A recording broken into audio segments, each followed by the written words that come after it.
Assalamualaikum warahmatullahi wabarakatuh. Selamat siang. Eh, Selamat bertemu kembali dengan saya, Ninin Gustini, dosen dari Teknik Lingkungan. Hari ini saya ingin membahas terkait dengan air dan sanitasi yang berkaitan dengan mata kuliah pengantar Teknik Lingkungan. Bila kita tahu bahwa Indonesia merupakan negara berkembang, di mana negara berkembang ini pertumbuhan jumlah penduduknya sangat progresif, ya. Nah, dengan pertumbuhan jumlah penduduk ini akan berdampak kepada banyak hal, ya. Di antaranya adalah kebutuhan akan eh, berbagai barang konsumsi ya yang dihasilkan oleh industri, kemudian juga akan berdampak kepada butuhnya aktivitas rekreasi, berdampak terhadap kebutuhan dari sektor transportasi, juga berdampak terhadap pertanian ya, untuk pertanian guna memenuhi kebutuhan pangan dari penduduk sehari-hari. Ya, nah hal ini tentunya peningkatan-peningkatan baik dalam industri, rekreasi, pertanian, transportasi, atau sektor lainnya, ini akan berdampak kepada kebutuhan dari sumber daya, ya, khususnya adalah sumber daya air, ya. Jadi em, perubahan atau peningkatan dari berbagai aktivitas yang dipicu dari pertambahan jumlah penduduk ini akan berdampak kepada peningkatan terhadap kebutuhan sumber daya air. Jadi kalau penduduk dalam konteks sumber daya air ini merupakan faktor pengungkit terhadap peningkatan dari jumlah kebutuhan sumber daya air. Nah, bila kita melihat ada tiga fakta di lapangan terkait dengan fenomena masalah air, ya. Eh, yang pertama adalah ketika fenomena atau fakta di mana kondisi air sangat jarang gitu atau sedikit sekali. Nah, ini kondisi air di masyarakat yang sangat sedikit ini menyebabkan terjadinya kekeringan, ya. Nah, kekeringan ini akan menjadikan bencana bagi manusia atau makhluk hidup secara umum. Nah, fenomena yang kedua yang kita lihat atau kita hadapi sehari-hari itu adalah airnya terlalu banyak gitu ya. Jadi terlalu sedikit menyebabkan kekeringan bermasalah, air terlalu banyak menyebabkan banjir juga bermasalah ya. Jadi kondisi air ini tidak bisa apa sedikit bermasalah dan terlalu banyak pun bermasalah ya. Nah, seperti sekarang ya, eh, mulai bulan September, Oktober sampai dengan Februari, daerah-daerah di sepanjang aliran sungai maupun di daerah-daerah atau wilayah yang berada di dataran rendah, ini daerah-daerah yang sangat punya resiko terhadap dampak dari jumlah air yang terlalu banyak gitu ya atau resiko terhadap bencana banjir. Nah, dengan demikian maka eh, karena sedikit tidak bisa, banyak pun tidak eh, masalah, jadi masalah gitu ya, maka kondisi air ini memang harus dimanage sedemikian rupa agar eh, pada saat dalam kebutuhan kesehariannya dapat memenuhi kebutuhan makhluk hidup gitu ya khususnya manusia juga tidak berdampak terhadap kelebihan air gitu ya. Nah, fenomena yang ketiga gitu yaitu kondisi yang sering juga kita lihat ya, terutama di wilayah-wilayah perairan yang ada di wilayah pesisir gitu ya. Nah, ini eh, sering kita menghadapi atau melihat banyaknya sampah atau banyaknya cemaran yang ada di area perairan atau air ini terlalu kotor gitu ya, dan ini menyebabkan pencemaran. Nah, tiga fenomena ini ya eh, yang kita hadapi dalam keseharian kita gitu ya, baik kekeringan, banjir maupun polusi udara. Nah, jadi kalau kita bicara masalah air, maka kita harus mengatasi tiga hal ini. Nah, satu-satu kita kupas terkait dengan air dan kehidupan, di mana kita tahu bahwa manusia ya tidak bisa, manusia masih bisa hidup tanpa makan dengan bertahan selama 7 hari ya. Tapi kalau manusia tanpa air maksimum itu bisa bertahan sepanjang 3 hari. Jadi artinya kebutuhan air bagi manusia ini menjadi sangat urgent gitu ya.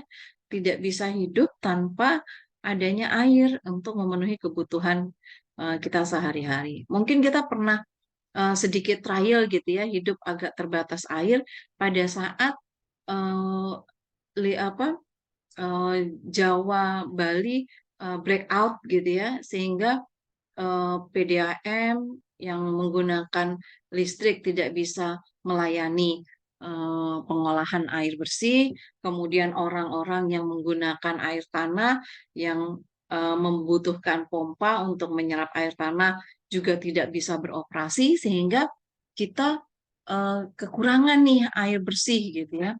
Nah, ini pernah kita alami ya pada saat mungkin sekitar pertengahan 2019 ya, Jawa Bali itu blackout.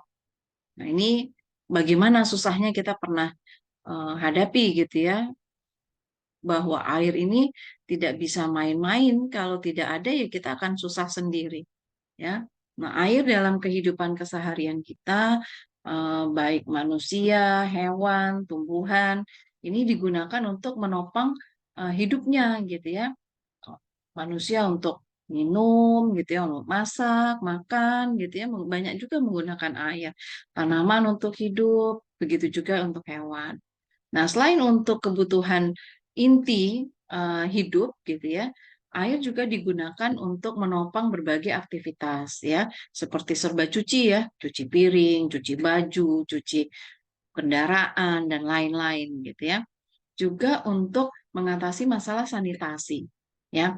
Jadi kondisi sanitasi sangat erat sekali hubungannya dengan ketersediaan dari air bersih ya.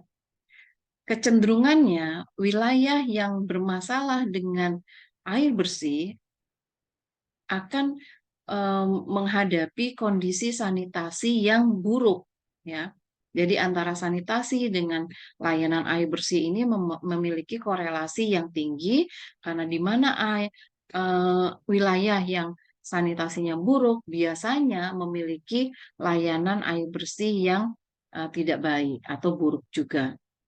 Karena kan untuk melakukan eh, pembersihan gitu ya, ini kan membutuhkan air. Jadi ketika airnya hanya sedikit, tentunya kita akan memilih kan untuk minum atau untuk mandi atau untuk bersih-bersih kan. Pasti kita lebih mendahulukan air untuk kebutuhan minum atau makan atau masak. Nah, kenapa air ini menjadi sesuatu yang urgent buat manusia? Karena ternyata tubuh manusia terdiri dari 70% cairan atau terdiri dari air.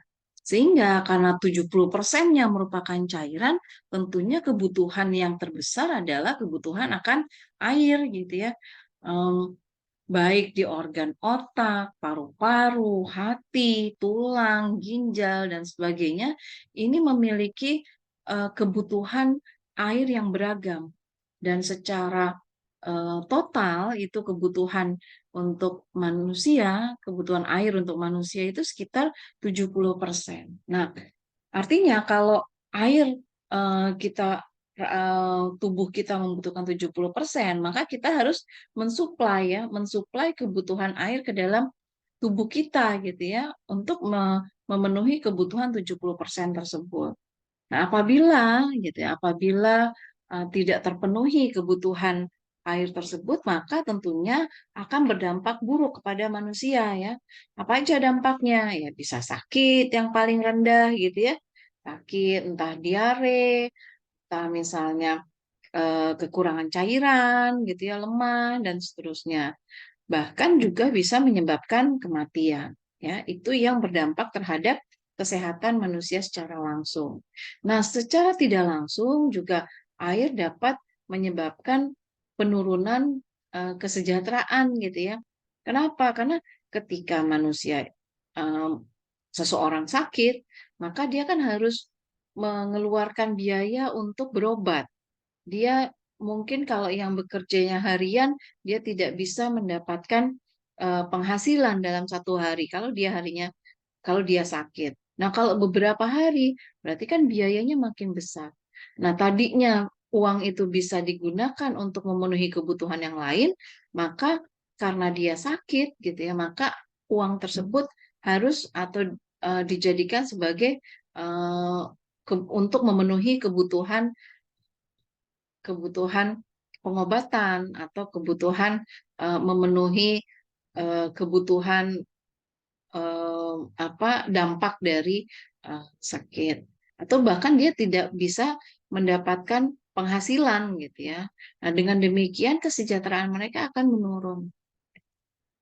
Nah, dari sisi perorangannya, dari sisi eh, corporate atau dalam eh, dunia industri atau dunia usaha, kekurangan air atau permasalahan dari air pun dapat berdampak kepada penurunan dari produktivitas para pekerja ya.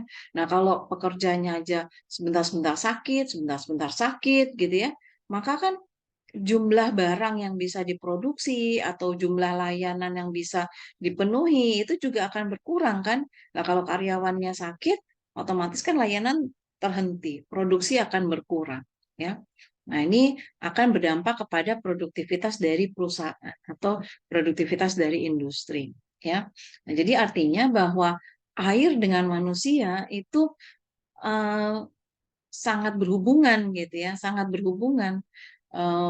Di mana air ini ketika tidak dapat memenuhi, maka akan dapat berdampak langsung bagi manusia, juga bisa berdampak langsung secara tidak langsung kepada manusia. Nah, selanjutnya jika kita bicara air dan pembangunan gitu ya. Nah, air ini tidak hanya digunakan oleh manusia untuk memenuhi kebutuhan langsungnya gitu ya, seperti tadi masak, mandi dan seterusnya, tetapi juga air bisa digunakan atau dapat digunakan untuk menopang kebutuhan pembangunan gitu ya. Contohnya adalah PLTA, pembangkit listrik tenaga air.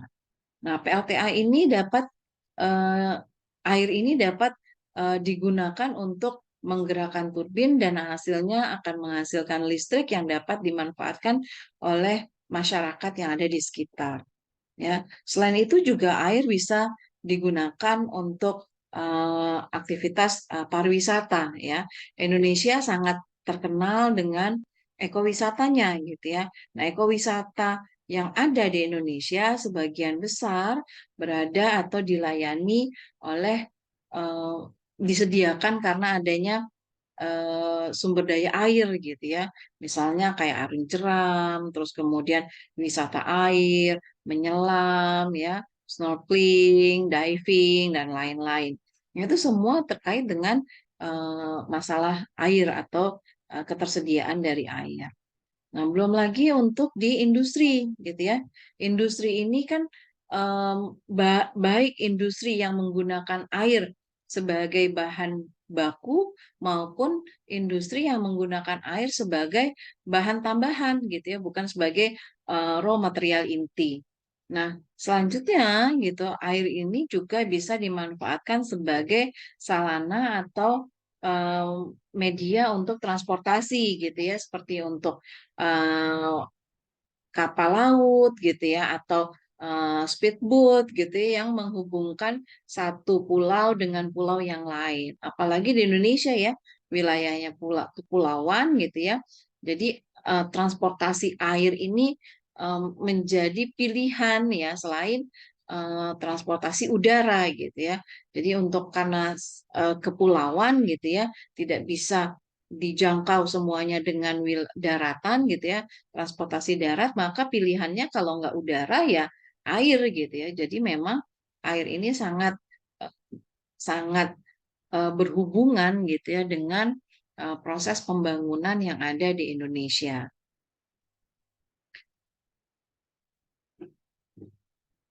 Nah, kalau kita bicara air gitu ya, tadi seperti yang saya sudah jelaskan bahwa akan sangat berhubungan dengan masalah sanitasi. Ya, akan sangat berhubungan dengan masalah sanitasi. Apa sih sebenarnya kaitan dari sanitasi dengan air? Ya, nah seperti tadi yang sudah saya sampaikan bahwa sanitasi yang buruk gitu ya disebabkan karena kekurangan atau layanan air bersih yang buruk juga gitu ya. Mengapa? Karena dengan sanitasi dengan jumlah air yang jelek atau buruk gitu ya, layanannya buruk, maka sangat dimungkinkan terjadinya penularan-penularan penyakit yang disebabkan karena air gitu ya. Misalnya beberapa penyakit uh, waterborne disease gitu ya yang menular atau menyebar atau disebabkan gitu ya karena uh, perkembangbiakan vektor penyakit yang ada di air ya. Juga beberapa penyakit timbulnya penyakit menular. Kemudian um, manfaat sanitasi gitu ya, sanitasi lingkungan gitu ya, juga akan mengurangi jumlah persentase dari orang yang sakit di satu daerah ya. Kemudian menghindari pencemaran lingkungan ya, salah satunya termasuk juga pencemaran air dan terciptanya kondisi lingkungan yang lebih bersih, sehat dan nyaman. Nah, tentunya kondisi lingkungan yang bersih, sehat dan nyaman ini sangat berpengaruh terhadap kualitas hidup dari manusia. Nah, untuk kaitannya dengan sanitasi, ada berbagai upaya yang dilakukan yang dapat kita lakukan. Salah satunya adalah upaya peningkatan sanitasi berdasarkan atau berbasis kepada masyarakat. Ya, program pemerintahnya dikenal dengan STBM, Sanitasi Total Berbasis Masyarakat. Nah, dalam STBM ini ada 5 pilar, ya, ada 5 pilar yang mendukung atau berkaitan dengan aktivitas sanitasi. Yang pertama adalah bahwa dalam STBM ini kita berorientasi untuk mengurangi atau bahkan menghentikan adanya praktek buang air besar secara sembarangan atau dikenal dengan BABS ya atau programnya namanya Stop BABS ya. Yang kedua itu adalah mengelola limbah cair rumah tangga yang aman. Jadi karena sebagian besar air eh, berada sebagai untuk kebutuhan manusia ini berujung kepada air limbah domestik, maka perlu kita melakukan pengolahan atau pengolahan terhadap air limbah rumah tangga. Dan yang ketiga adalah pengolahan air minum, ya, makanan dan makanan rumah tangga. Jadi kita perlu melakukan selain mengolah air limbahnya, juga kita mengelola air minumnya, ya, kebutuhan air minumnya. Dan yang keempat adalah cuci tangan menggunakan sabun atau dikenal juga dengan program CTPS. Dan yang kelima, pilar yang kelima dalam STBM adalah mengelola sampah dengan benar. Nah, ini adalah 5 pilar atau 5 program yang dikembangkan untuk sanitasi berbasis masyarakat. Ya, jadi ini nih kegiatan yang kita gunakan atau kita lakukan pada saat uh, program sanitasi total berbasis masyarakat. Kembali lagi kepada air bersih, ya. Manusia atau kita memiliki 3 sumber air, ya. Air permukaan, ya, seperti air sungai, air danau, air situ, air laut, itu adalah merupakan bagian dari sumber air bersih, ya. Yang kedua adalah air tanah, ya. Air tanah, kalau air permukaan itu memiliki ciri atau karakter bahwa secara kuantitas, ya, secara kuantitas jumlahnya banyak, tetapi secara kualitas kecenderungannya memiliki kualitas yang lebih buruk gitu ya, atau kurang baik. Nah, sumber yang kedua adalah air tanah. Air tanah ini adalah air yang berada di dalam tanah gitu ya, baik sebagai air tanah dangkal maupun air tanah dalam atau artesis ya. Nah, ciri khas dari air tanah di sini ya, secara kuantitas dia jumlahnya tidak terlalu banyak, tetapi secara kualitasnya lebih baik dibandingkan air permukaan. Kenapa? Karena kalau di dalam tanah kan masih terlindungi. Ya, sementara kalau di permukaan sangat rentan terhadap pencemaran ya. Orang buang sampah, orang buang hajat gitu ya di situ. Jadi sangat mudah tercemar. Tetapi kalau air tanah kan kalaupun ada air limbah dia akan meresap ke dalam tanah. Nah, selama peresapan ke dalam tanah itu kan mengalami proses filtrasi oleh batuan eh, atau lapisan yang ada di dalam tanah. Sehingga memang proses kualitas dari air tanah itu cenderung lebih bagus dibandingkan air permukaan. Dan yang ketiga itu adalah sumber air hujan. Nah, sumber air hujan ini di sebagian kita baru dimanfaatkan kecil ya, sedikit, terutama hanya di daerah-daerah yang memang sangat minim air tanah maupun air permukaan. Biasanya mereka baru mengandalkan air hujan. Sementara di wilayah-wilayah yang kecenderungan air hujannya tinggi, justru tidak termanfaatkan air hujannya. Ya, nah ciri khas dari air hujan ya, ciri khas dari air hujan secara kuantitas itu jauh lebih sedikit gitu ya, jauh lebih sedikit, tetapi secara kualitas gitu ya lebih baik gitu ya, jauh lebih baik dibandingkan air tanah maupun air permukaan. Nah, kecenderungannya air hujan itu sangat dipengaruhi karena adanya di angkasa gitu ya, sangat dipengaruhi oleh kualitas udara ya. Kalau kualitas udaranya baik ya, kecenderungannya air hujannya juga akan baik ya. Nah, salah satu permasalahan yang dihadapi terkait dengan air hujan adalah hujan asam ya, di mana pH air hujan ini cenderung asam gitu ya. Kenapa? Karena disebabkan oleh polutan udara yang memiliki yang bersifat asam ya, seperti sulfat gitu ya, SO3, SO apa kemudian CO gitu ya. Nah, ini ketika dia ketemu dengan uap air maka akan menyebabkan air yang yang bereaksi dengan gas-gas yang bersifat asam ini akan bersifat asam juga gitu lah airnya. Nah, inilah yang menyebabkan kalau turun menjadi air eh, hujannya hujan asam. Tapi secara umum gitu ya, kualitas air hujan itu cenderung lebih baik dibandingkan air tanah maupun apalagi air permukaan. Tapi kuantitasnya saja yang lebih sedikit dibandingkan air tanah maupun air permukaan. Apalagi di wilayah-wilayah yang memang cenderung kering ya, air hujan ini sangat sangat sedikit jumlahnya ya, sangat sedikit jumlahnya. Dan di sebagian wilayah air hujan ini menjadi tulang eh, apa ya kebutuhan sumber utama gitu ya, sumber utama untuk memenuhi kebutuhan air. Jadi biasanya ada pemanenan air hujan ya, ada tempat yang dibuat khusus untuk menampung air hujan gitu sehingga air yang terkumpul dari air hujan ini nantinya dimanfaatkan untuk memenuhi kebutuhan sehari-hari.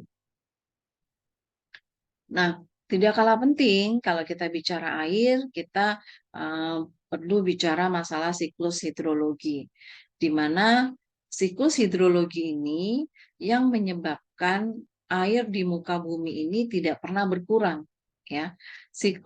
Adanya siklus air ini menyebabkan eh, proses air ini, eh, jumlah air yang ada di bumi ini tidak berkurang, ya, tetapi hanya berubah bentuk saja dari air angkasa ke air permukaan atau ke air tanah, ya. Jadi secara umum siklus hidrologi ini, kalau kita bicara dari air hujan gitu ya, awan mengandung uap air, kemudian turun ya berupa air hujan, dan air hujan ini ketika berada di permukaan itu akan mengalami dua kemungkinan ya. Yang pertama, masuk sebagai air tanah kalau dia jatuh di area yang tidak rapat air atau area hijau gitu ya, maka air hujan ini akan masuk merecharge air tanah. Tetapi pada saat air hujan jatuh di area yang rapat air ya, seperti di daerah perkotaan misalnya yang jatuhnya di jalan aspal atau bangunan yang berbeton gitu ya, maka air ini akan sepenuhnya menjadi run off gitu ya, atau menjadi air limpasan. Nah, limpasan ini masuknya kemana? Pastinya kan masuknya ke dalam saluran terdekat, ya, seperti saluran drainase. Nah, saluran drainase jika diurutkan ya dari yang terkecil sampai yang terbesar akan berujung di laut, ya. Laut ini merupakan sumber air permukaan. Nah, ketika dia berada di lautan ya, atau juga masuk ke sungai gitu ya. Nah, dengan bantuan sinar matahari, maka air-air yang ada di permukaan ini, baik di danau, di laut, di sungai, dan sebagainya ini, dengan adanya panas, maka akan menguap gitu ya, menguap menjadi lagi awan ya, awan berproses lagi turun menjadi hujan, kemudian hujan masuk lagi ke dalam tanah atau sebagai runoff. Nah, kemudian masuk lagi ke sungai, masuk lagi ke danau, masuk lagi ke laut, dan begitu seterusnya ya. Sehingga dia membentuk satu siklus yang namanya siklus, dia melingkar ya. Kalau melingkar berarti tidak ada yang keluar gitu ya. Makanya air ya, berdasarkan siklus ini, air yang ada di muka bumi ini jumlahnya tidak akan pernah berkurang, tapi hanya berubah bentuk aja, dari air laut menjadi misalnya air angkasa, atau dari air angkasa menjadi air permukaan, atau menjadi air tanah. Ya, inilah siklus yang menjelaskan bahwa air yang ada di muka bumi ini tidak pernah berubah atau tidak pernah berkurang jumlahnya. Nah, kalau kita melihat atau kembali ke eh, materi pertama, yaitu terkait dengan sumber daya alam. Nah, air ini merupakan sumber daya alam yang dapat diperbaharui. Kenapa? Karena tadi adanya bantuan siklus, ya. Ketika dia sudah masuk ke dalam lautan gitu ya, udah bercampur dengan ya pokoknya udah ada berbagai air lah gitu ya, dengan berbagai kualitas. Kemudian dia menguap gitu ya, kemudian dapat dikoreksi kualitasnya gitu ya, eh, selama penguapan, karena kan yang menguap hanya uap airnya saja, kemudian polutannya tetap ada di apa, di laut atau di sungai atau di eh, sumber air yang lain gitu, ada permukaan yang lain. Nah, ketika sampai di eh, angkasa gitu ya, sebagai air hujan, kualitasnya menjadi lebih baik sehingga ketika turun bisa dimanfaatkan oleh manusia, sehingga air termasuk dalam kategori sumber daya alam yang dapat diperbaharui karena dia dapat membentuk satu siklus yang dapat akhirnya dapat dimanfaatkan oleh manusia setelah melalui siklus tertentu. Nah, namun sekali lagi, walaupun air ini merupakan sumber air yang dapat diperbaharui, bukan berarti bahwa kita dapat menggunakan air sesuka-suka kita gitu ya, tanpa manajemen yang baik. Mengapa? Gitu. Mengapa? Karena tadi kita sudah belajar dalam siklus bahwa air ini tidak semuanya berada di sungai gitu ya, tetapi ada yang di air laut, di eh, apa air tanah dan sebagainya. Kalau semua air yang turun dari air hujan yang turun masuk ke dalam tanah, mungkin air tidak menjadi sumber sumber sumber daya yang terbatas gitu ya. Karena apa? Karena dia masuk ke dalam tanah, dilakukan proses penyaringan alamiah di dalam tanah gitu ya, dapat kita manfaatkan langsung ya oleh manusia sehingga kebutuhan air ini bisa terpenuhi. Tetapi kan kenyataannya tidak seperti itu. Sebagian air masuk, bahkan sebagian kecil air yang masuk ke dalam tanah yang besarnya berada di permukaan. Seperti kita tahu bahwa ketika air ada di permukaan, maka resiko terjadinya pencemaran terhadap air tersebut sangat tinggi gitu ya. Kita lihat perilaku manusia. Seringkali misalnya ada sungai, ya buang sampahnya ke sungai. Coba aja kita telusuri Sungai Ciliwung. Ada berapa titik lokasi pembuangan sampah, ya? Nah, karena perilaku kita yang memperlakukannya seperti itu. Nah, kalau atau dari industri atau dari domestik buang limbah cairnya kemana? Ke sungai juga. Akhirnya apa? Di sungai airnya banyak, tapi kualitasnya tidak bisa atau tidak memenuhi kualitas yang dibutuhkan oleh manusia. Percuma, ya kan? Kita butuh air tawar dengan karakteristik atau kualitas tertentu gitu ya. Tetapi yang ada air yang mungkin sudah berubah rasa gitu ya, tidak tawar lagi, sudah ada rasanya, kemudian secara kualitas juga tidak bisa terpenuhi, tidak bisa digunakan langsung oleh manusia. Akhirnya apa? Walaupun dapat diperbarui, tetapi air ini tetap menjadi langka. Ya, jadi air langka bisa jadi karena memang dia tercemar gitu ya, sehingga tidak bisa kita konsumsi, atau air ini lebih banyak sebagai air permukaan gitu ya, sehingga masuk ke badan air penerima, dan badan air penerima juga punya resiko terhadap pencemaran sehingga air yang bisa kita manfaatkan dari dalam tanah justru hanya sedikit sehingga juga tetap saja menjadi terbatas. Nah, inilah yang memberikan gambaran bahwa selain sebagai sumber daya alam yang dapat diperbaharui, tetapi di sisi lain air juga merupakan sumber daya alam yang terbatas, ya. Jadi artinya seperti itu. Jadi bukan berarti air ini karena dapat diperbaharui maka kita bisa memanfaatkan seenak-enaknya kita gitu ya, sesuka-suka kita. Karena jangan lupa bahwa di satu sisi sumber daya air ini merupakan sumber daya alam yang dapat diperbaharui, tetapi di sisi lain ada satu fenomena di mana sumber daya air ini merupakan sumber daya yang terbatas jumlahnya, ya, dalam konteks air bersih. Nah, ini adalah gambaran dari komposisi air yang ada di permukaan bumi, ya, di mana ternyata 97% merupakan air laut, ya. Hanya 3% berupa air tawar. Nah, 3% ini juga ternyata terbagi lagi.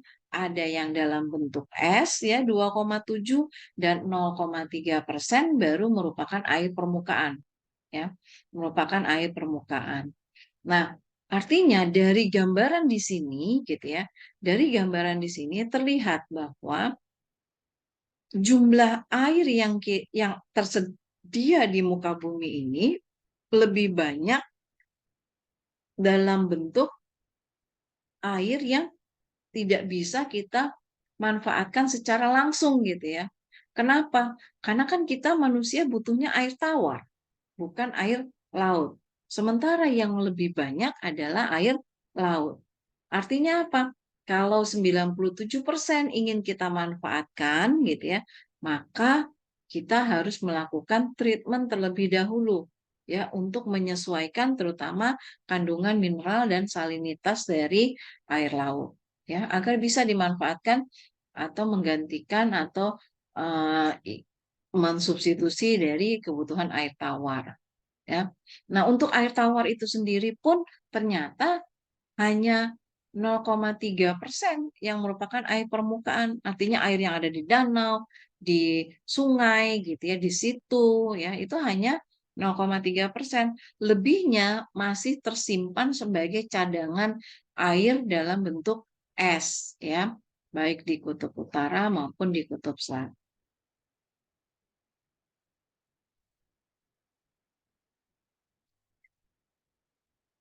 Nah, sorry. Nah, dengan gambaran seperti ini bahwa em, memperjelas gitu ya, memperjelas em, fenomena yang tadi telah kita bahas bahwa air di muka bumi ini sangat terbatas ya.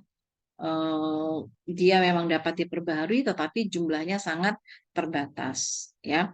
Oleh karena itu, dengan kondisi alamiah komposisi air seperti ini, maka kita sangat dibutuhkan bagaimana manajemen yang sangat baik gitu ya untuk memenuhi kebutuhan air masyarakat atau manusia. Nah, ini adalah gambaran dari eh, kuantiti air yang ada di muka bumi ya. Nanti bisa dibaca langsung atau bisa dilihat sendiri. Nah, bagaimana potensi sumber daya air di Indonesia? Kita harus bersyukur gitu ya, tinggal di wilayah tropis khususnya di Indonesia karena apa?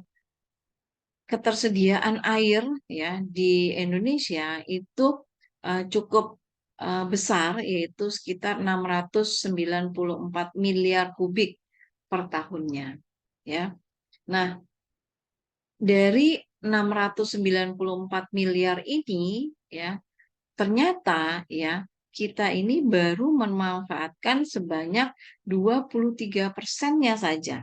Artinya apa? Artinya masih banyak sumber air yang tersedia di Indonesia tetapi belum termanfaatkan dengan baik.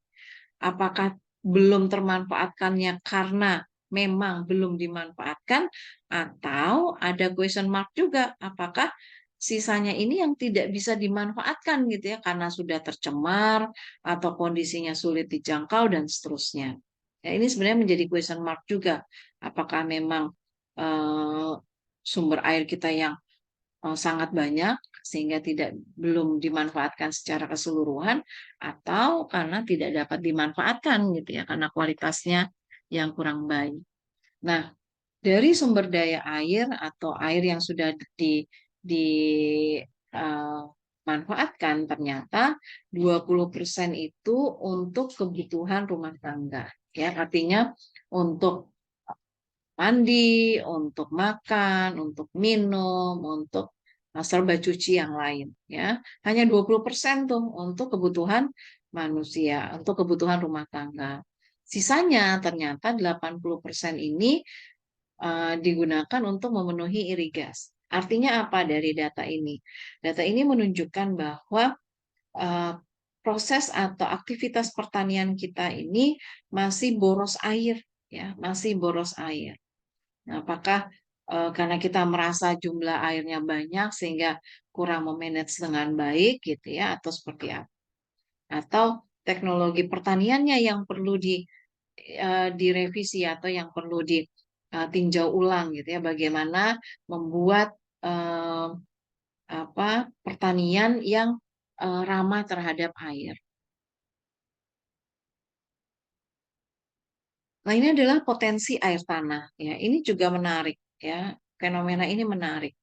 Kalau dari lihat eh, apa namanya warna gitu ya, sebagian besar ya pulau-pulau besar yang ada di Indonesia ini masih cukup airnya gitu ya, masih banyak gitu airnya. Kecuali gitu ya, kecuali pulau yang ada kondisi yang ada di sebagian Pulau Jawa gitu ya, sebagian besar bahkan hampir semua Pulau Jawa, Bali ya dan eh, mungkin Lombok gitu ya. Nah, ini ya daerah yang memang sumber airnya sedikit gitu ya, sedikit. Nah, eh, ini dari gambarannya. Nah, kalau kita melihat data gitu ya dari eh, air yang volume air yang ada gitu ya. Nah, kita lihat ternyata di wilayah Sumatera ya yang memiliki cadangan air lebih besar dibandingkan pulau-pulau yang lain ya. Jadi di Pulau Sumatera ini memiliki cadangan air yang lebih banyak gitu ya dibandingkan pulau-pulau yang lain. Kedua adalah di Kalimantan. Mungkin karena Sumatera, Kalimantan ini masih banyak hutan ya sehingga cadangan air tanahnya ini masih sangat besar. Nah, yang menarik di sini gitu ya, kita lihat di Pulau Jawa. Pulau Jawa ini ternyata di antara pulau-pulau yang memang eh, apa eh, pulau yang memang sumber airnya sedikit gitu ya, pulau-pulau yang kering gitu ya. Nah, Pulau Jawa ini termasuk sedikit gitu ya jumlah air potensi air bakunya, air bersihnya. Itu hanya 41 eh, juta ya, 41 jutaan. Nah, sementara di sisi lain gitu ya, jumlah penduduk yang ada di Indonesia sebagian besar justru berada di Pulau Jawa ya. Jadi di satu sisi jumlah penduduknya terbesar, tetapi di sisi lain potensi air bersihnya juga tersedikit gitu ya. Nah, dengan demikian maka bisa digambarkan bahwa di Pulau Jawa itu sangat beresiko terhadap bencana kekeringan, bencana krisis terhadap air, ya, karena memang secara alamnya potensinya sedikit, kemudian jumlah penduduknya juga terbesar, ya. Jadi ini yang menyebabkan Pulau Jawa memiliki resiko lebih besar dibandingkan pulau-pulau yang lain terhadap uh, kaitannya dengan kualitas air bersih. Nah, bagaimana dampak eksploitasi air tanah ya?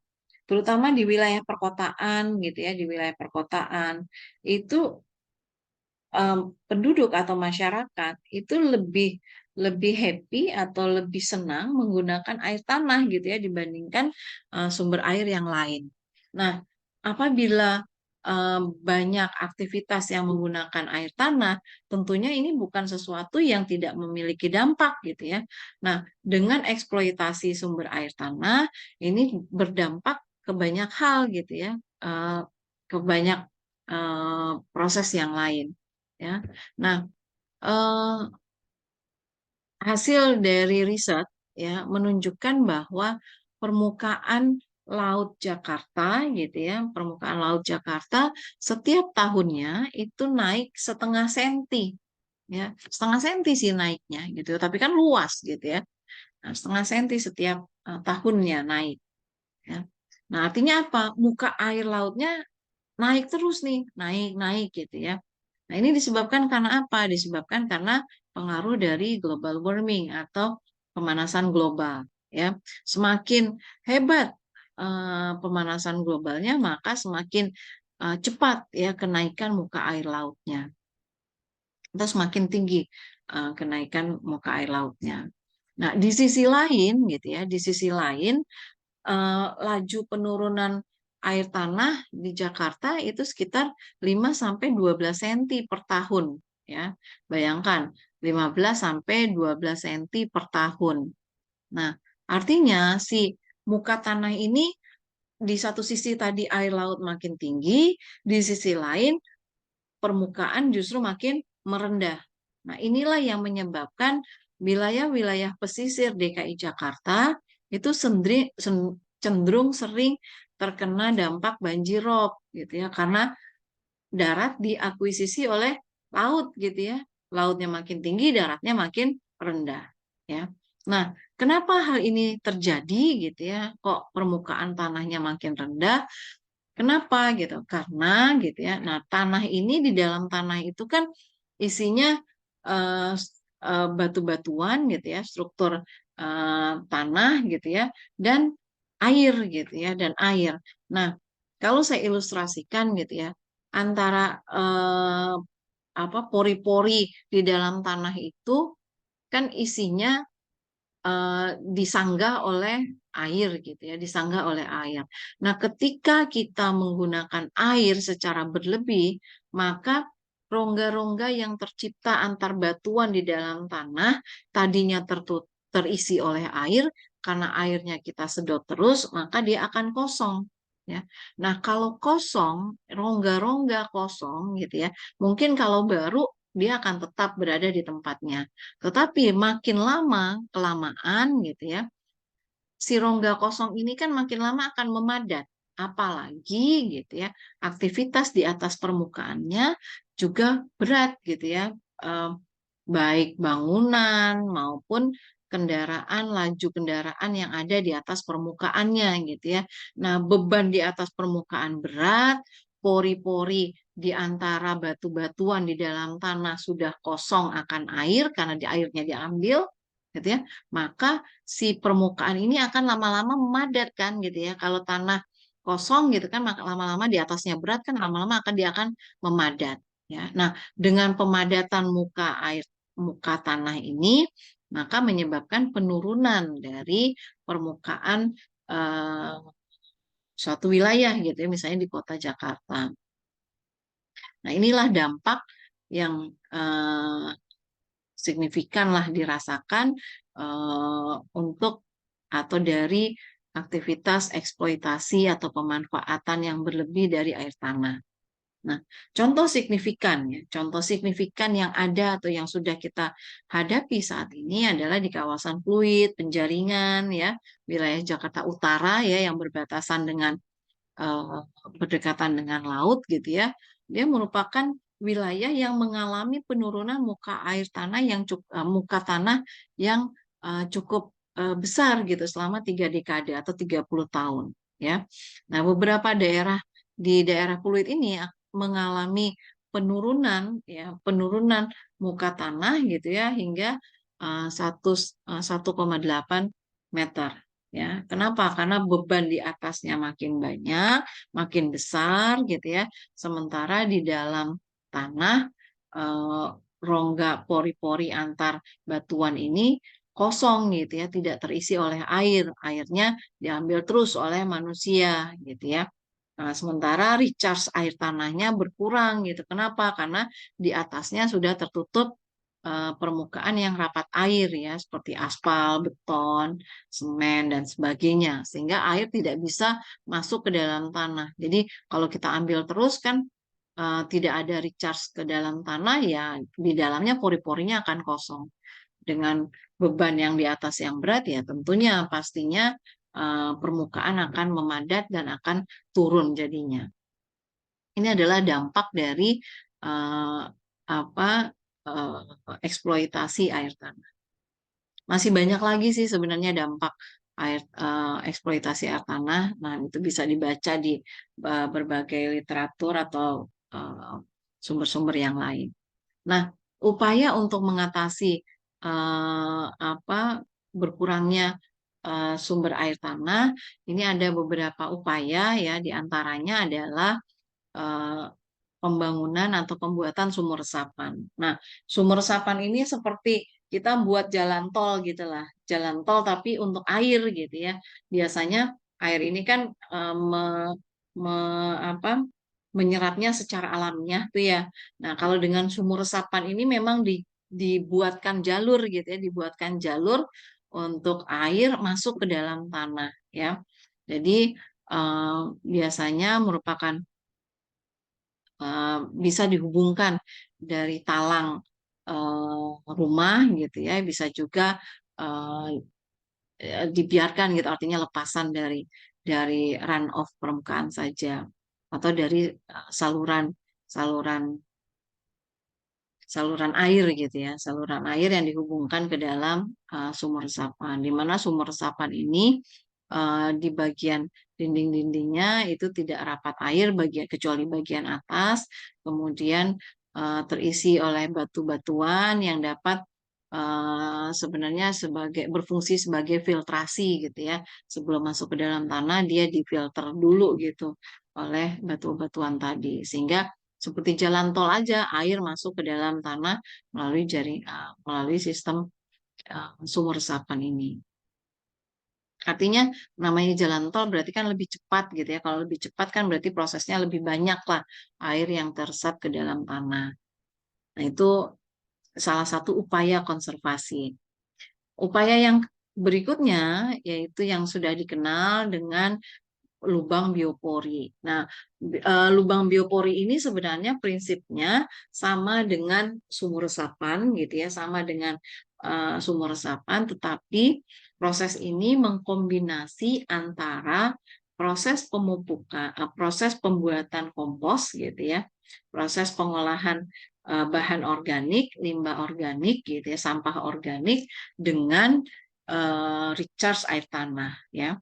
Jadi hampir mirip ya dengan sumur resapan, tetapi ukurannya jauh lebih kecil.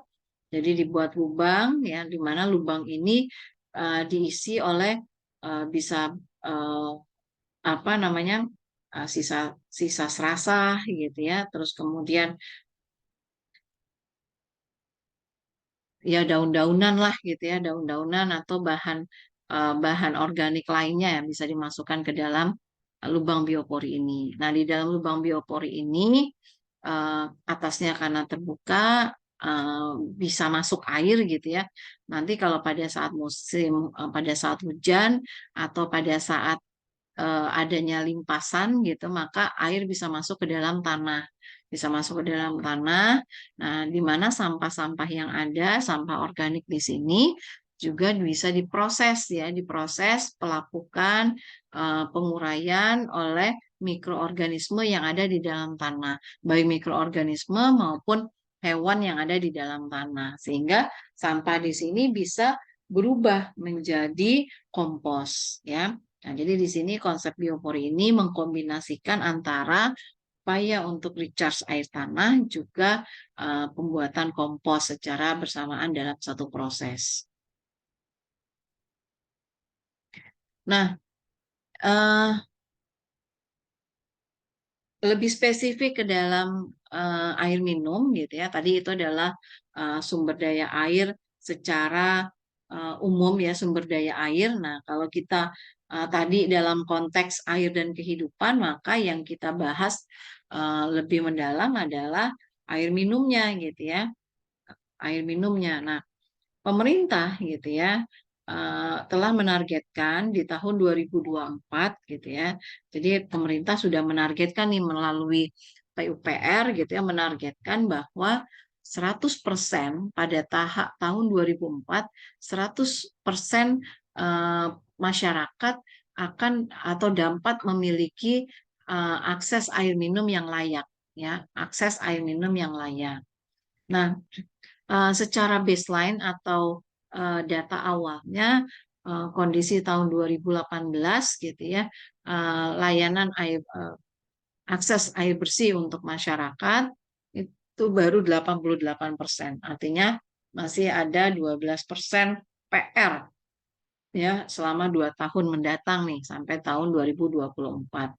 Nah, sementara untuk perpipaan gitu ya, ini untuk secara akses, kemudian untuk layanan perpipaan gitu ya, target pemerintah pada tahun 2024 itu adalah 30% layanan air bersih dilayani oleh sistem perpipaan ya, sisanya baru menggunakan sistem yang lain atau non perpipaan.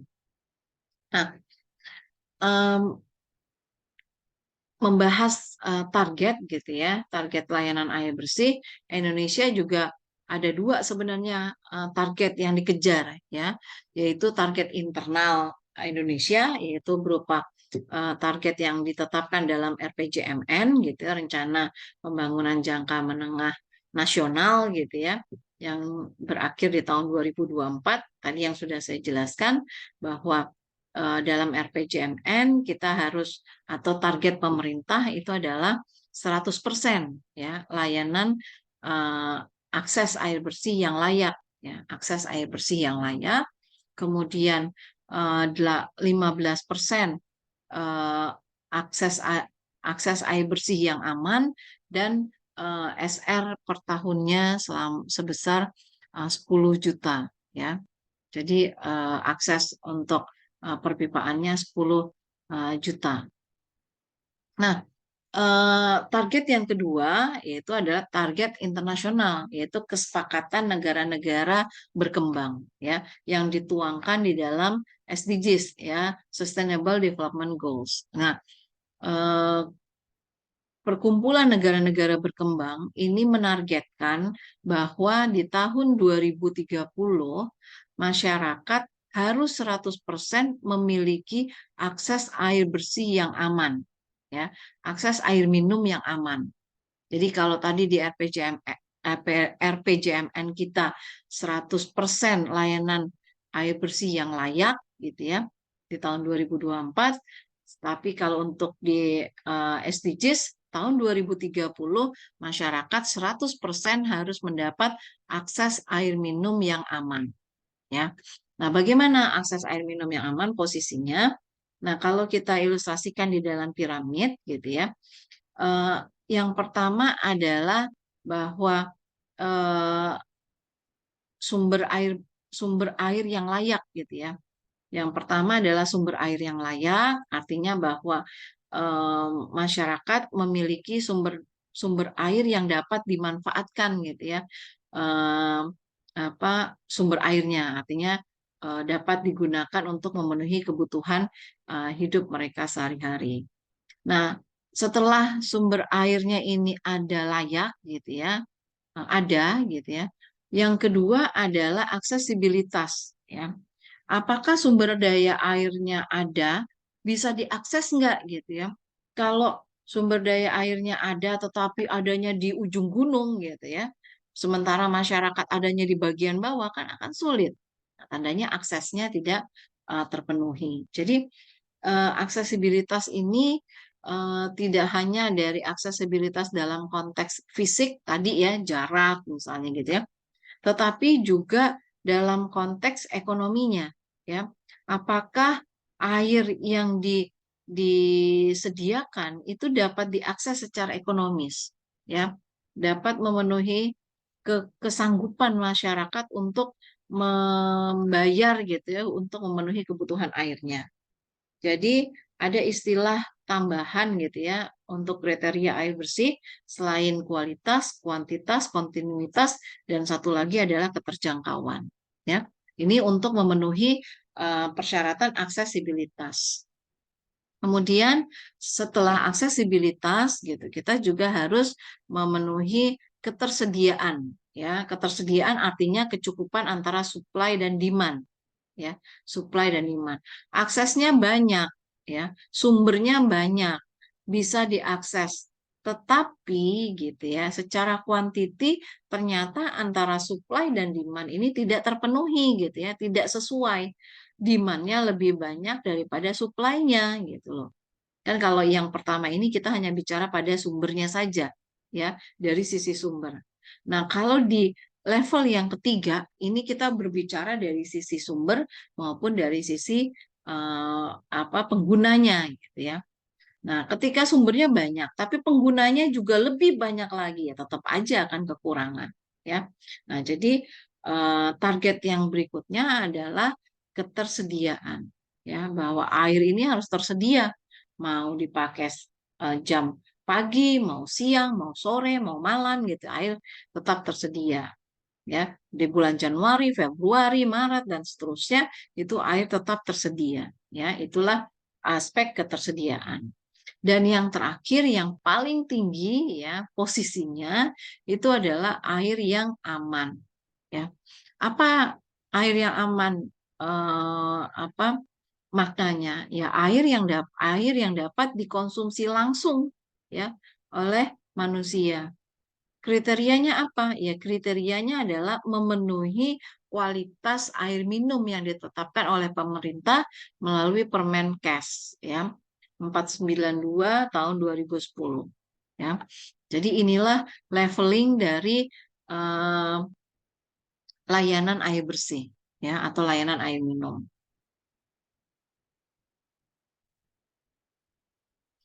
Nah, ini tadi ya saya membahas apa air minum di mana ada target SDGs. Nah, tingkat yang perlu yang diukur ya di dalam SDGs ya dalam target 6.1.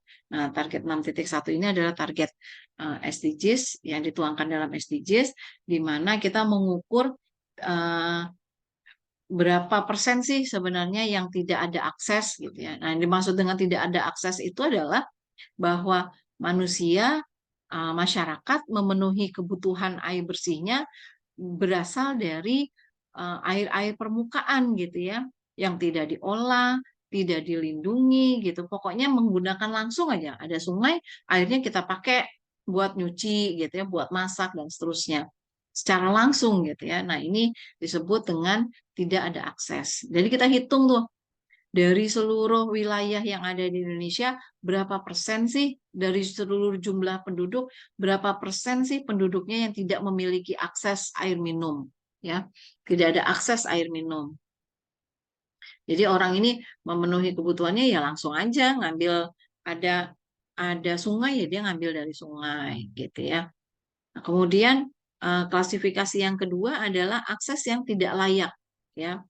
Akses tidak layak. Dia ada aksesnya, ada sumber air bersihnya, tetapi dia tidak layak. Tidak layak kenapa? Karena beresiko terjadinya cemaran terhadap sumber air tersebut, ya.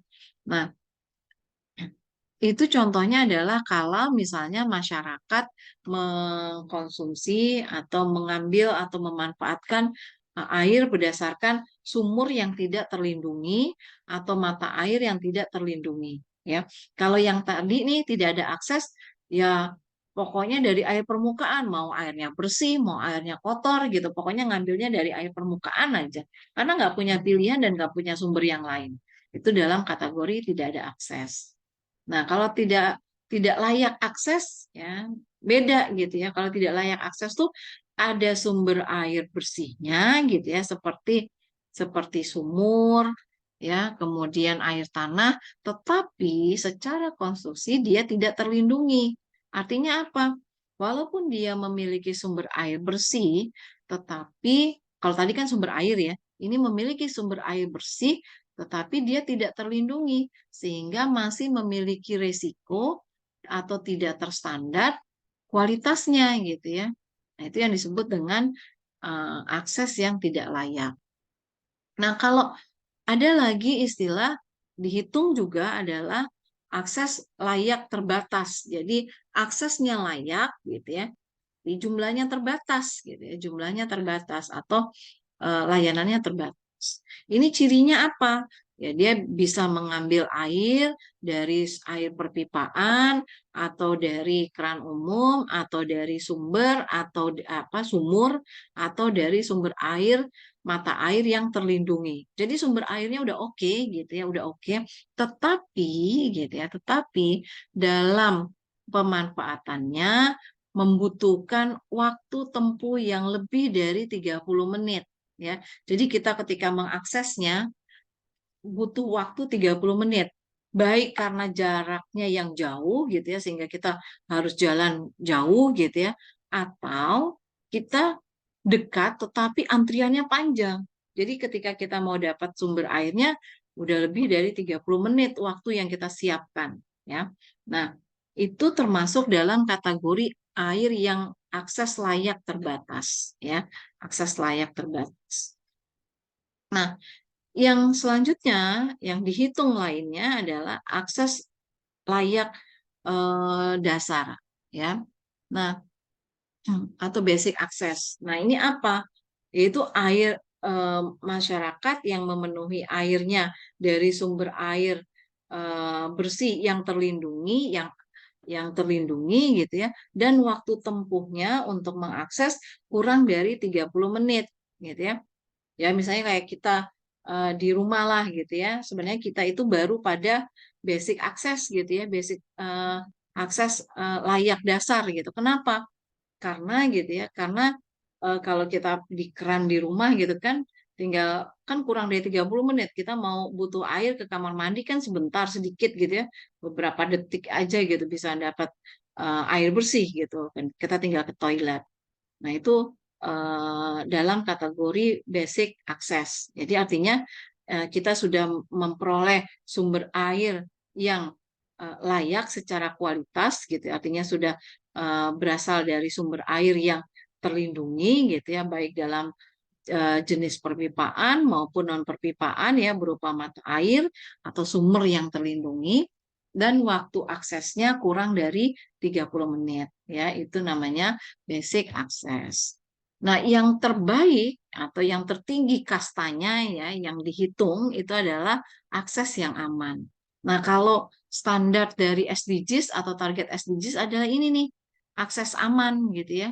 Jadi layanan air minum yang aman ya, yang harus 100% di 2030 ya, PR besar buat kita. Nah, apa cirinya ya? Apa cirinya? Apa kualifikasinya? Yaitu air yang secara kualitas gitu ya, air yang secara kualitas berasal dari sumber-sumber yang dilindungi, yang dapat apa kualitasnya baik gitu ya, dan memenuhi dari standar untuk air bersih, air minum, sorry. Jadi eh, ciri khas yang terpenting untuk akses aman adalah sumber air, air yang kita eh, konsumsi itu memenuhi standar kualitas air minum ya dari Permen 492 tahun 2010 ya. Ini adalah kasta tertinggi ya. Air itu jadi seperti di luar negeri lah gitu ya. Kita jalan nggak perlu bawa tumbler gitu ya. Ada tempat tap water gitu, tinggal haus klik gitu, airnya bisa kita konsumsi langsung gitu kan. Nah, kalau di Indonesia masih hanya beberapa titik tuh ya, di bandara aja ada, tetapi ya masih belum dimanfaatkan secara optimal karena masyarakat masih ragu-ragu juga nih ya, ini benar nggak sih air bisa dikonsumsi langsung gitu ya. Secara kita dalam kondisi sehari-hari, air yang kita peroleh dari layanan air bersih itu belum memenuhi em, kualifikasi air minum gitu ya, karena air-air yang yang ada di rumah kita, even itu dari air PDAM, itu kualitasnya baru pada kualitas air bersih gitu ya. Artinya baru sampai pada basic akses gitu ya, bukan kepada akses untuk yang aman. Ini masih PR besar buat kita untuk mencapai akses yang aman di tahun 2020, 2030. Nanti kita bicara kenapa sulitnya kita memenuhi akses air bersih yang aman.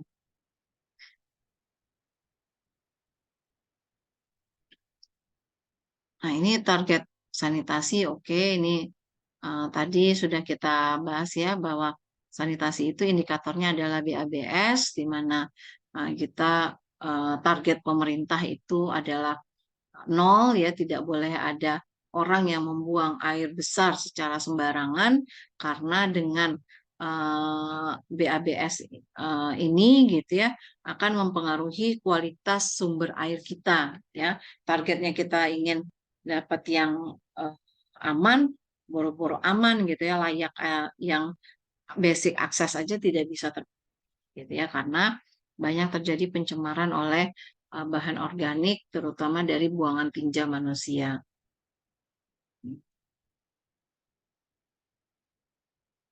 Nah, ini adalah isu uh, utama gitu ya terkait dengan akses air minum. Kalau kita bicara air minum, permasalahannya ini menjadi empat empat station masalah gitu ya.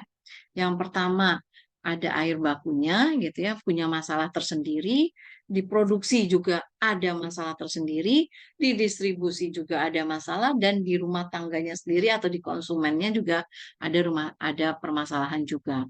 Nah, untuk air baku ya, permasalahan yang sering muncul atau yang ada di dalam air baku itu karena keterbatasan dari kuantitas air maupun dari kualitas dari air baku ya. Kenapa? Karena kita banyak sekali area hijau yang telah terkonversi gitu ya menjadi area terbangun ya. Nah, inilah yang mengganggu atau mengurangi potensi atau peluang air permukaan masuk menjadi air tanah, sehingga air tanah jumlahnya menjadi lebih sedikit. Nah, kalau air tanah lebih sedikit, maka potensi menjadi sumber air baku juga menjadi lebih sedikit gitu ya. Nah, ini ancaman yang pertama atau masalah yang pertama. Kemudian belum adanya konversi yang cukup memadai, konservasi yang memadai ya.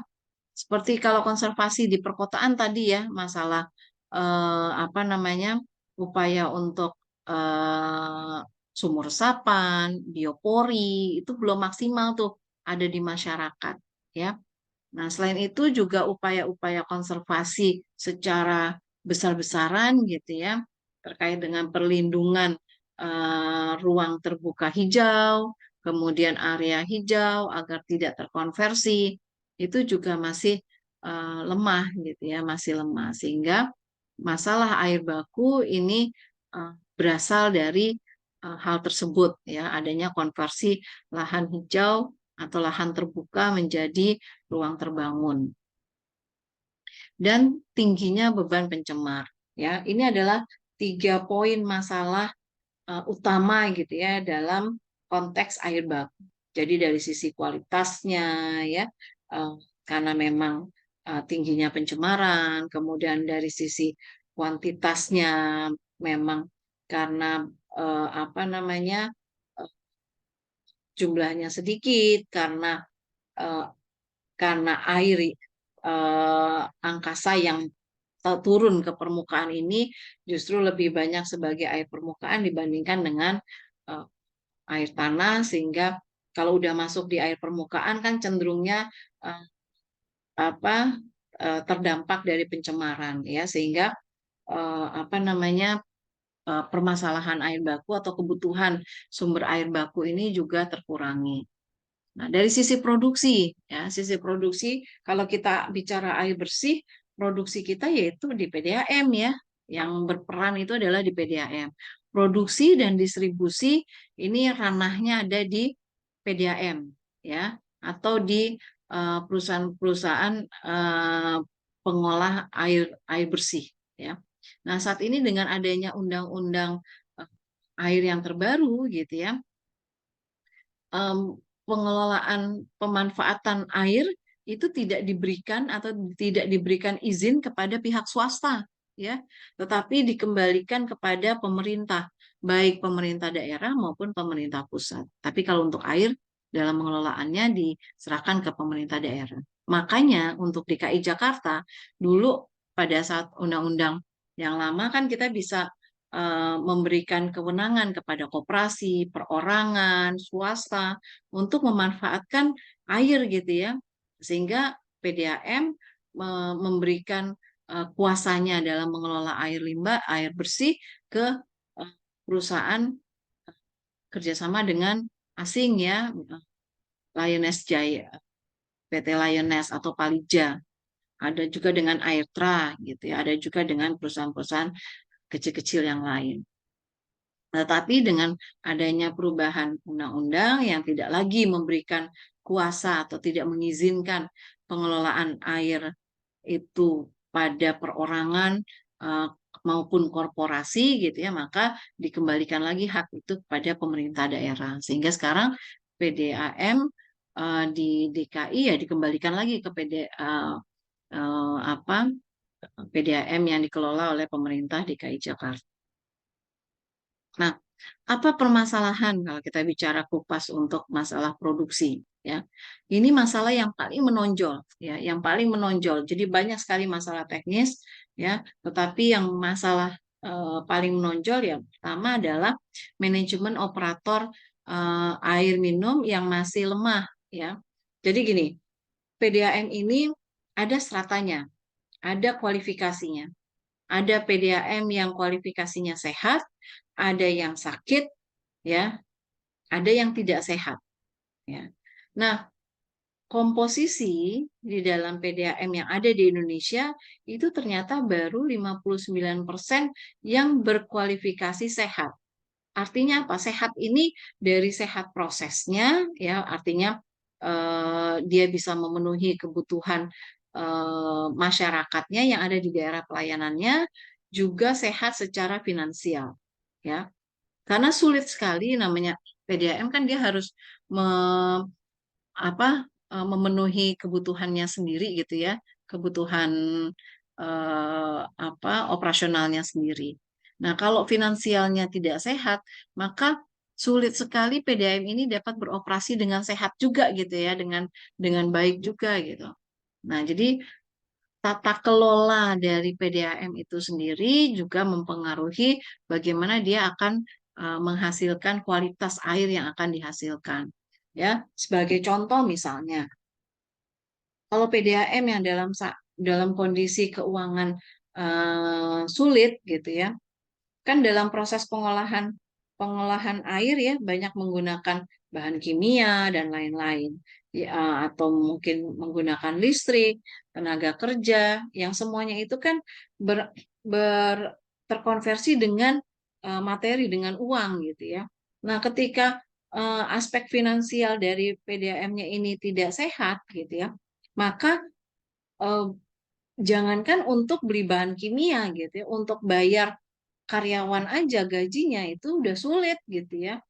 Maka akhirnya apa? Harusnya pakai dosisnya eh, satu, dipakai akhirnya setengah. Ya bagaimana bisa menghasilkan air dengan kualitas yang baik, ya kan? Atau dapat memperbaiki kualitas sumber airnya. Nah, jadi manajemen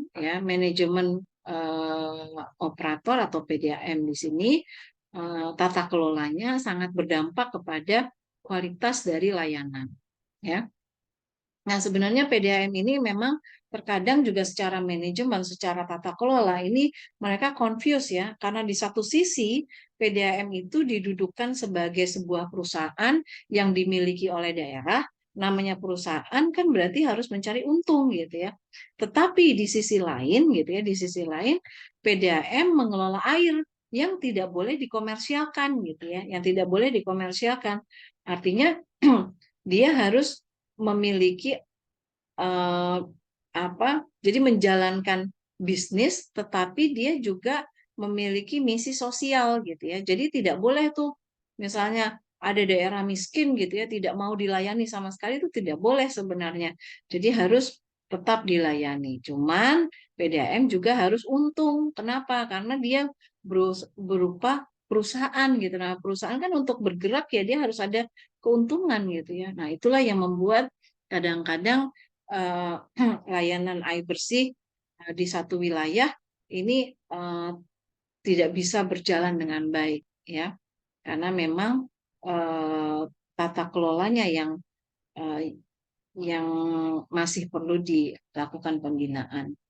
Kalau pemerintah daerahnya concern terhadap pemenuhan dasar rakyatnya atau dia concern terhadap layanan yang diberikan oleh PDAM, ya air bersihnya bagus gitu ya. Tapi ketika pemerintah daerahnya ini justru mengeksploitasi potensi yang ada di PDAM, ya udah layanan air bersihnya jadi buruk gitu ya. Karena PDAM ini kan perusahaan milik daerah. Namanya pemiliknya siapa? Ya pemerintah daerah gitu ya.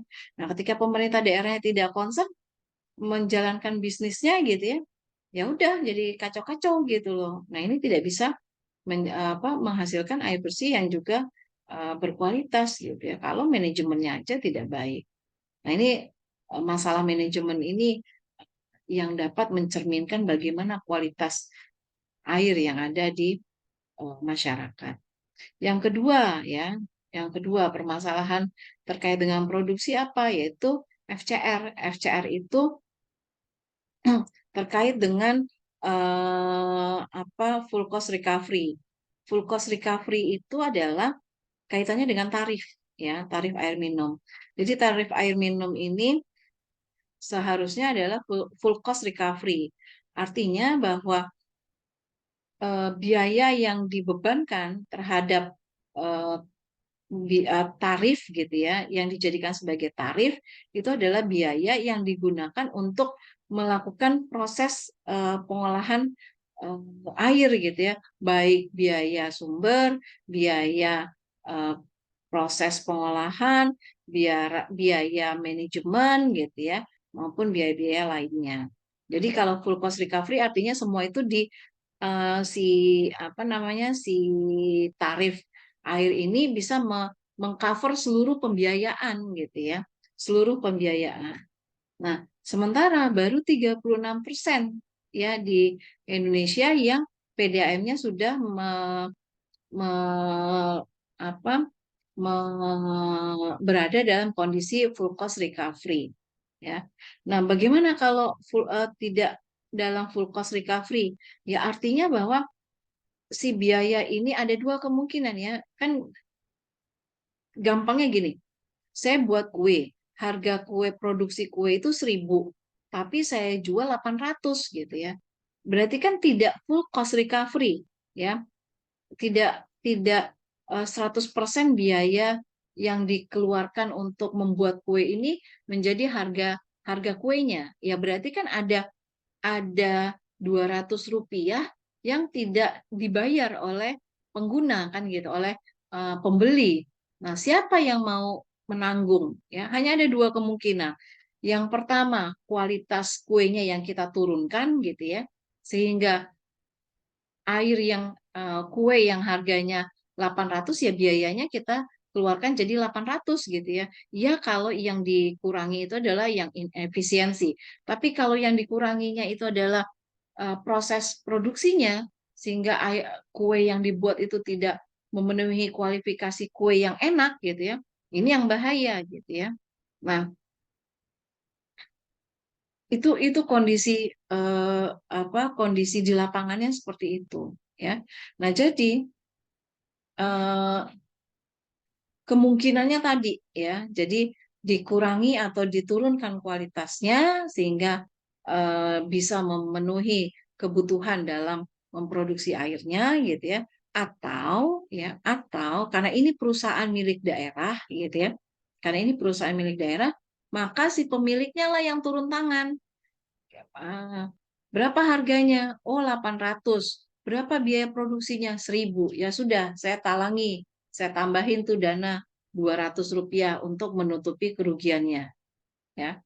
Nah, itu kalau pemerintah opsi yang kedua ya. Kalau tidak diturunkan kualitasnya atau diperbaiki hal-hal yang inefisiensi sehingga harga bisa full cost recovery, atau ya si pemilik yang turun tangan menambah menambah modal gitu ya, menambah modal supaya untuk menutupi kerugian ya.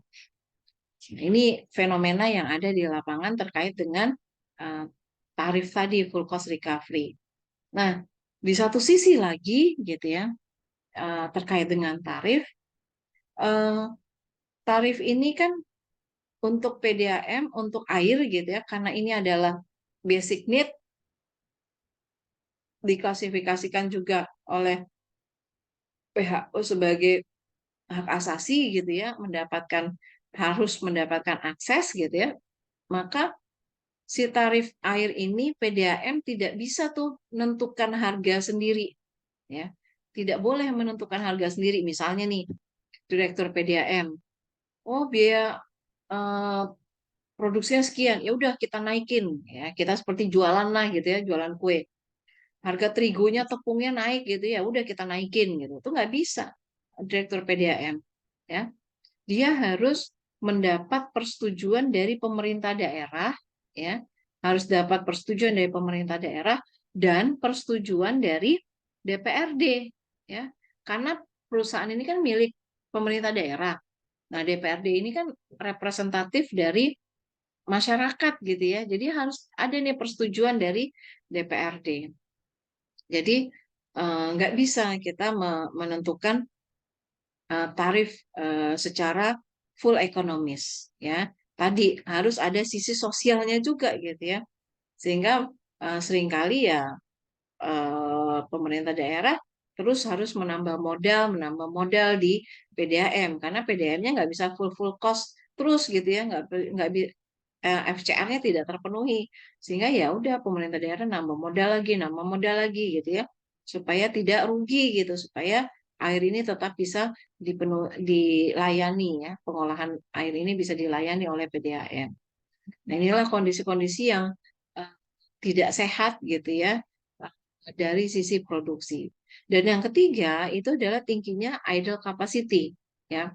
Nah, kalau kita bicara idle capacity ya, itu banyak faktor ya yang mempengaruhi ya. Pertama, bisa jadi nih karena gagal dalam desain ya, overestimate ya. Wah, saya bikin instalasi yang untuk 100 liter per detik. Ternyata ternyata di situ kebutuhannya tuh nggak sampai 100 liter per detik gitu loh kebutuhannya. Sementara si instalasi udah dibangun untuk 100 liter per detik. Akhirnya apa? Ya sudah, butuhnya cuman eh, 30 atau 50 liter per detik, artinya ada idle capacity seperti sebesar 70 liter per detik. Tidak bisa kapasitasnya besar, tapi yang digunakan baru 30 liter per detik. Artinya ada idle sebanyak 70 liter per detik. Nah, ini adalah idle capacity. Padahal kan investasinya sudah besar. Ya, jadi salah dalam estimasi kebutuhannya. Ya. Atau bisa jadi yang butuh banyak, ya, yang butuhnya banyak, masyarakat butuh eh, ini kapasitas terbangunnya udah 100 liter per detik, kemudian masyarakat juga butuh ya kalau di total ya sesuai gitu ya 100 liter per detik, tapi ternyata sumber airnya yang nggak ada ya. Tidak ada sumber air yang dapat memenuhi kebutuhan 100 liter per detik ya, karena tadi permasalahan air baku. Akhirnya apa? Air bakunya hanya ada 40 liter per detik atau 60 liter per detik. Jadi operasikan instalasinya ya 60 liter per detik. Artinya ada idle di situ. Ya. Masalah lainnya apa lagi? Ya, bisa jadi karena air sumbernya banyak gitu ya. Instalasinya sudah cukup, ternyata masyarakatnya gitu ya. Masyarakatnya ini karena kalau pakai PDAM berarti kan harus bayar gitu ya. Ada biaya retribusinya. Nah, masyarakatnya nggak mau gitu ya. Akhirnya dia lebih untung pakai air tanah kan nggak bayar gitu ya. Cuman bayar listrik doang gitu dan nggak nggak terlalu mahal gitu. Ya udah mendingan pakai air tanah. Akhirnya apa? Nih si PDAM sudah punya instalasinya banyak, besar, sumber airnya juga cukup, tapi kesadaran masyarakat untuk menggunakan air perpipaannya kecil gitu ya, sedikit, sehingga kapasitasnya juga bisa apa idle gitu ya, idle. Jadi atau tidak bisa termanfaatkan dengan maksimal. Idle capacity inilah yang menyebabkan kerugian gitu ya, kerugian karena kan investasi sudah besar ya. Nah, itu masalah beberapa hal ya yang utama di dalam konteks produksi ya. Belum lagi kekurangan atau proses produksi yang tidak sempurna ya. Kemudian dari sisi distribusi ya. Dari di sisi distribusi ya, yang paling menonjol itu adalah masalah kebocoran air ya atau kehilangan air ya.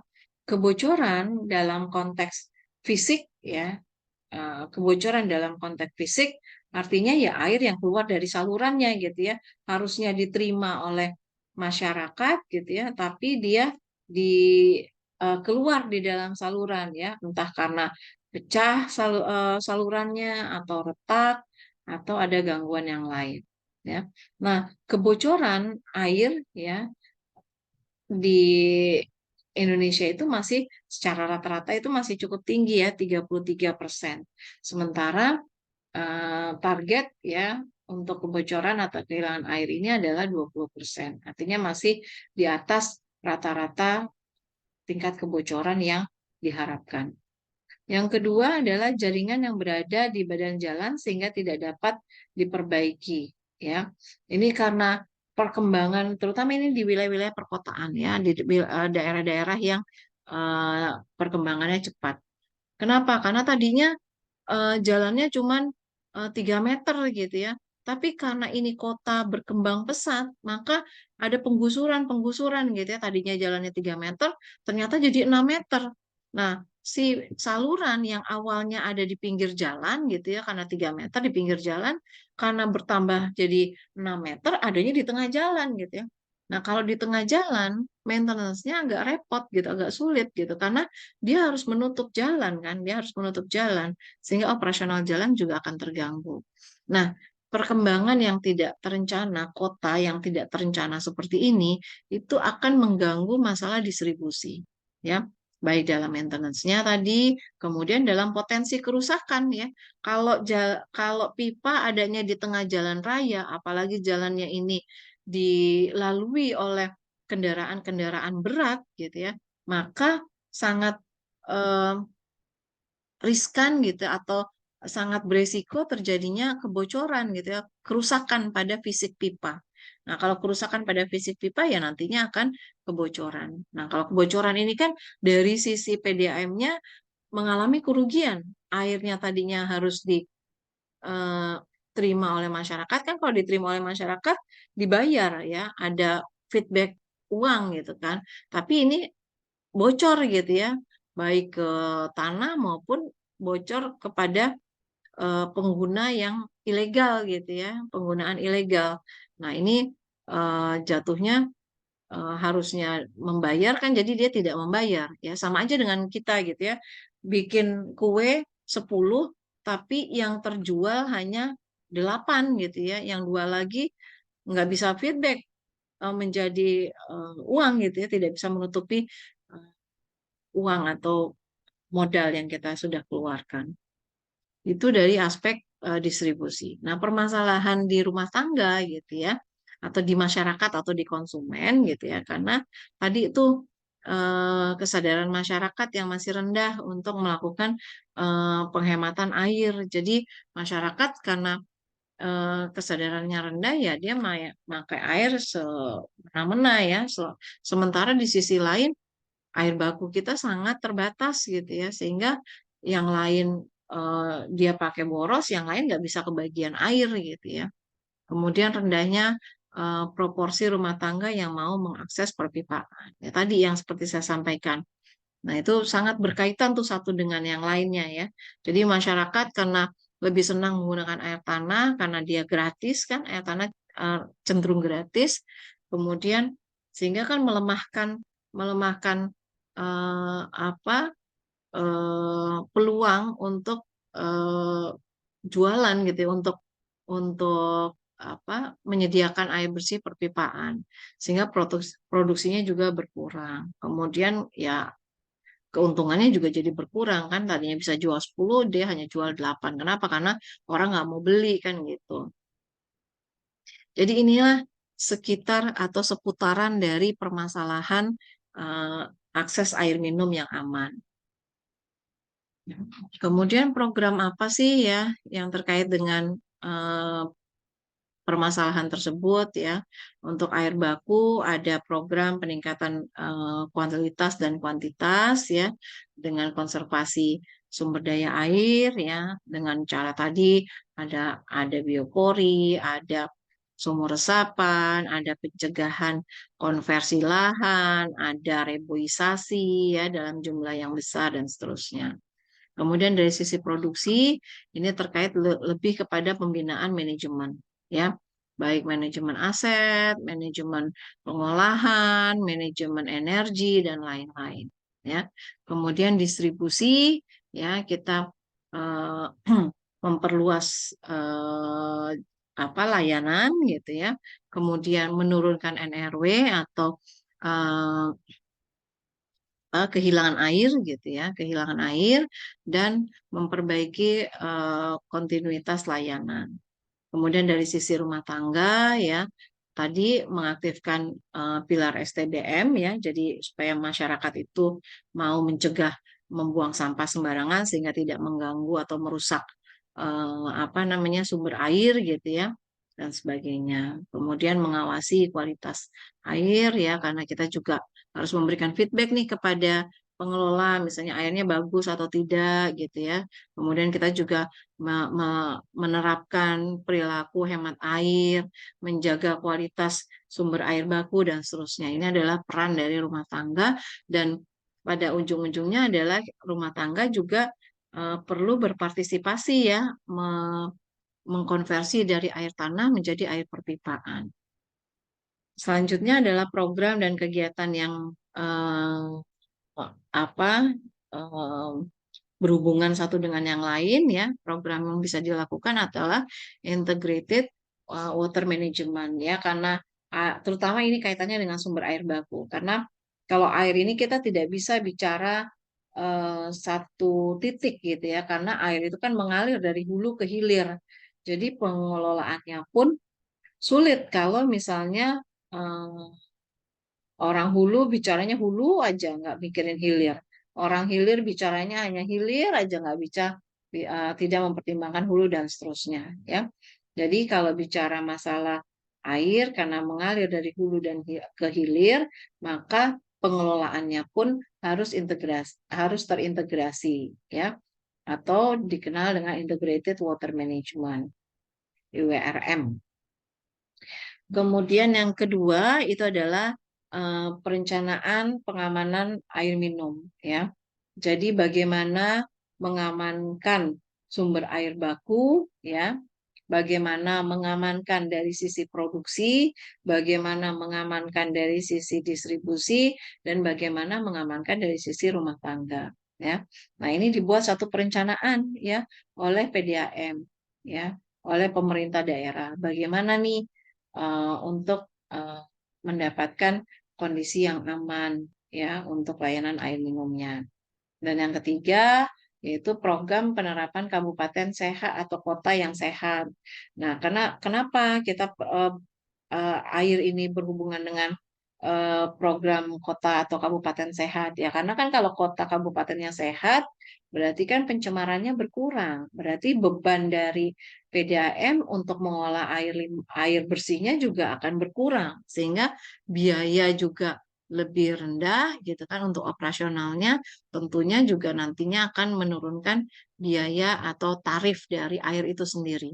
Kalau tarifnya juga tidak terlalu tinggi, juga pasti masyarakat juga akan tertarik gitu ya untuk mengikuti layanan air secara perpipaan. Nah, ini gambaran dari pengolahan air limbah ya. Jadi baik untuk pengolahan air limbah sebagai air bersih maupun air limbah sebagai diolah sebagai sumber air minum ya. Jadi eh, banyak cara gitu ya atau banyak proses yang bisa dilakukan ya, dari proses secara fisik ya, biofisik maupun proses biological treatmentnya. Nah, ini untuk dari air air eh, limbah gitu ya menjadi raw water. Nah, raw water menjadi air bersih ya. Nah, ini adalah proses atau gambaran dari pengolahan air bersih yang dapat dikonsumsi sebagai air limbah yang atau air kotor yang diolah menjadi air bersih ya, bisa menggunakan sedimentasi, bisa menggunakan filtrasi ya, kemudian bisa juga menggunakan bahan kimia gitu ya, tergantung kepada kualitas dan karakteristik air yang akan diolah ya. Nah, jadi demikian ya sebagai gambaran untuk masalah air ya, baik air secara sumber daya air, air dalam konteks sanitasi maupun air dalam konteks air minum ya. Apabila ada hal-hal yang belum difahami atau yang ingin didiskusikan, silahkan menulis pertanyaan ya di dalam kolom chat atau bisa menghubungi saya gitu ya untuk menanyakan hal-hal yang memang belum jelas. Demikian uh, paparan dari saya ya, semoga bermanfaat. Eh, Selamat belajar dan selamat mengembangkan informasi awal yang saya sampaikan di dalam presentasi kali ini. Selamat sore, selamat malam ya. Saya tutup pertemuan hari ini. Assalamualaikum warahmatullahi wabarakatuh.